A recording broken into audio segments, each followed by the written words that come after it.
Good day, greetings from Dr. SSO Tech YouTube channel. Today we have a look on Rotavapor or Rotary evaporator.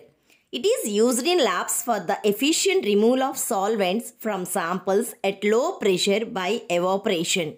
The basic principle involved in the Rotavapor is it works by increasing the rate of evaporation of the solvent by reducing the pressure to lower the solvent boiling point, rotating the sample to increase the effective surface area, heating the solution.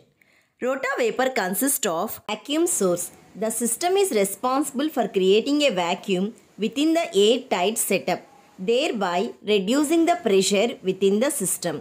The vacuum source can be simply a water aspirator consisting of a water immersed trap. Glass tube. Glass tube has two functions. It is used to protect and support the sample during rotation. Also, it is used to help in the creation of a vacuum. Rotary motor or electric powered motor. It plays an important role by rotating the evaporation flask at a continuous and constant speed. This results in an increased surface area for evaporation, mixing, heating. Heating bath. It is a hot water bath.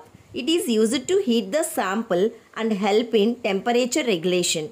Receiving flask or collecting flask. It is used to receive the distilled solvent. Condenser. It is mainly found in a double snake shape and function is to condensate the evaporated sample.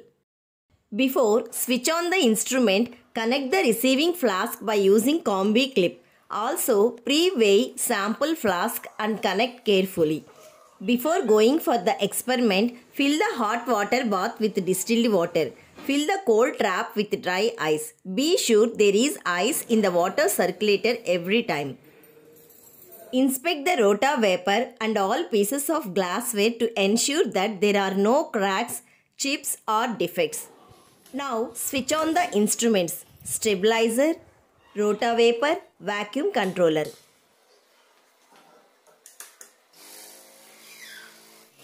Lower the sample flask by pressing button down. Adjust the temperature of heating bath. Adjust the rotation speed by turning the knob. Begin rotating the flask. Ensure that the solution does not foam or boil too much. Keep a watchful eye on the evaporation of the solvent.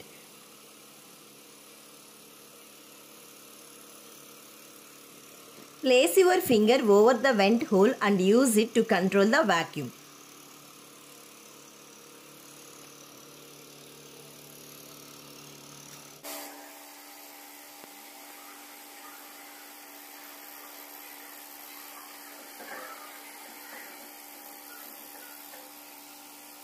Here, you can observe that the solvent is collecting in the receiving flask.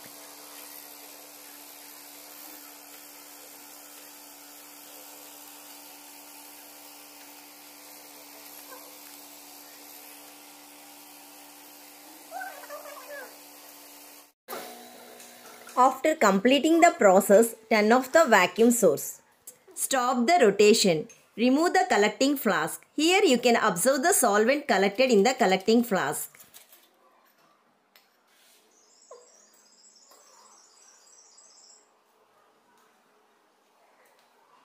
Lift the flask from water bath and remove the sample flask. The flask can be left open to remove the trace amounts of solvents. After fully dry, the compound can be analyzed. Thank you for watching. Like, share and subscribe the channel.